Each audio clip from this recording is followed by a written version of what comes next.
lights.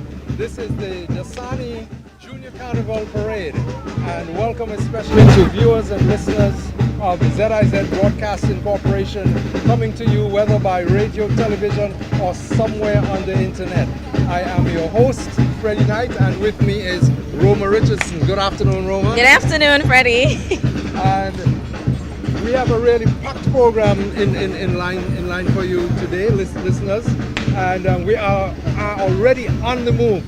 In fact, where we are located here, it's down here on street outside of Greenlands, and we're going to get started by letting you hear from one of the first troops that we have downtown, and they're from Addie's Place, and we're going to talk first to Miss Jeffers, and she's from the Department of Creative Economy. And tell us what you have in store for us this year. Well, at the Department of Creative Economy, we have some projects that we initiated this year, two of which is on parade for the first time, inaugural, and we're going to make it annual.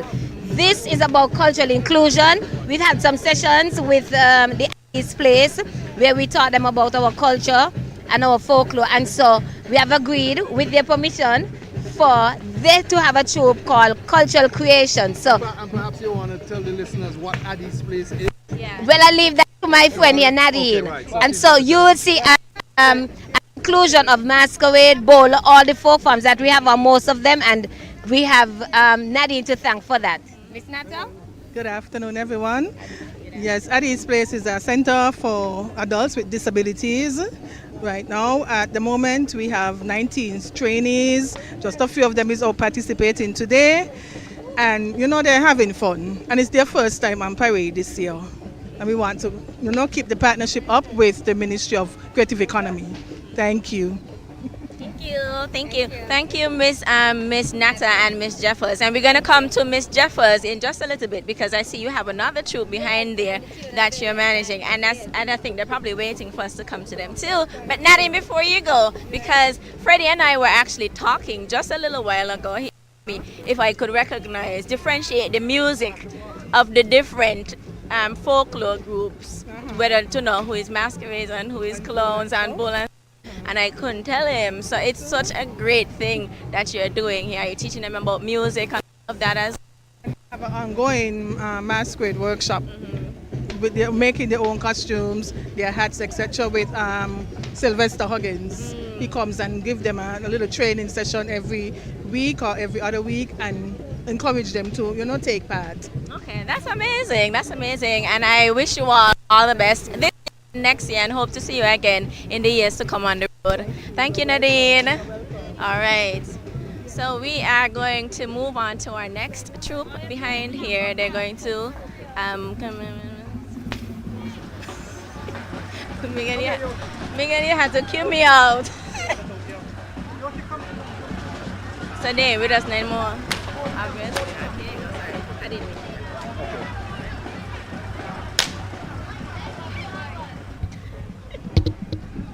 So they here, none of that.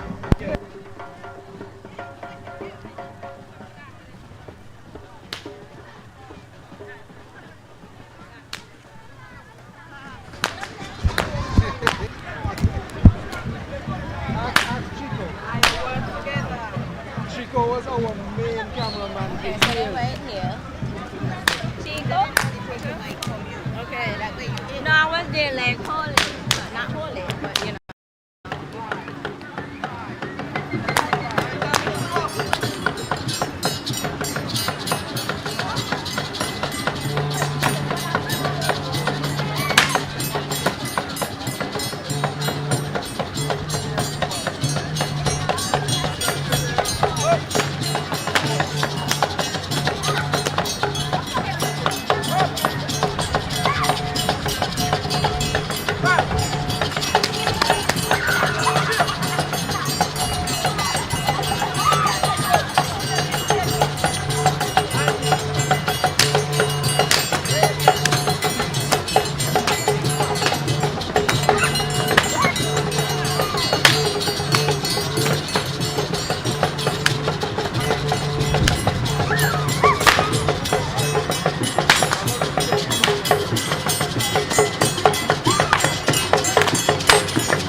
And we're here with Marcia Jeffers from the Creative Economy. Please tell us about what we're seeing behind us. So behind us we have the first ever reenactment of the battle at Bloody Point. I would have, in my capacity as dance specialist, we did some program. We have a school program. So Joy had the Tegraman drummers right here on the truck, and behind you have the Kalinagos and the British.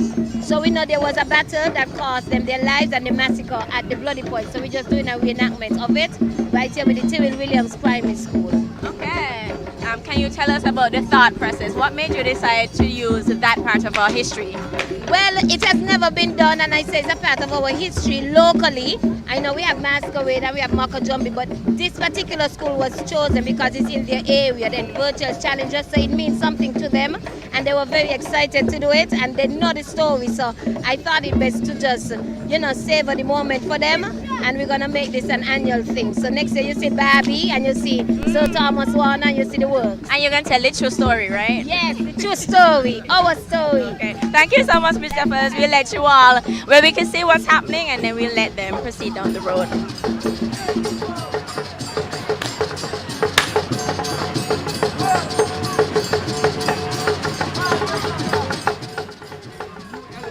Right, yeah. And so much of our history too, that you could look at it and see what you read in your history books come to life on the streets of Bastille.